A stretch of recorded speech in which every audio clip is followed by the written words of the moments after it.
कर्मण्येवाधिकारस्ते मा फलेषु कदाचन। जो मनुष्य आसक्ति से रहित है, जिसका चित्त ज्ञान में स्थिर है, जो मुक्त है, वह केवल यज्ञ की भावना से ही कर्म करने वाला है, इसलिए उसके समस्त कर्मों का लय हो जाता है।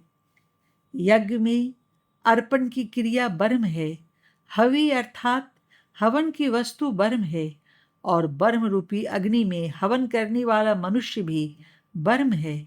इस प्रकार कर्म के साथ जिसने ब्रह्म का मेल साधा है, वह ब्रह्म को ही प्राप्त करता है।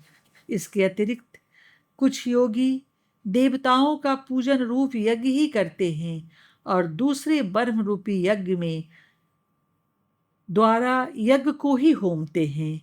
फिर कुछ योगी जन श्रवण आदि इंद्रियों का संयम रूप यज्ञ करते हैं और दूसरे कुछ शब्दादि विषयों के इंद्रिय रूपी अग्नि में होमते हैं।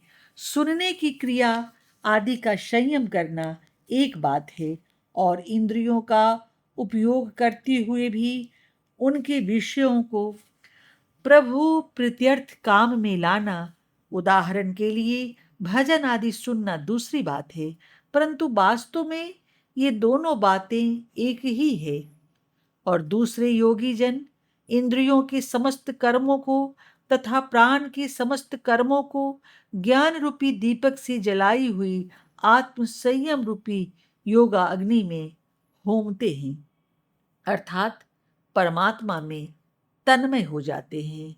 इस प्रकार कोई यज्ञ के लिए द्रव्य देने वाले होते हैं, कोई तप करने वाले होते हैं, कुछ अष्टांग योग साधने वाले होते हैं, जबकि कुछ स्वाध्याय तथा ज्ञान यज्ञ करते हैं। ये सब तीक्ष्ण व्रतधारी प्रयत्नशील यागिक हैं।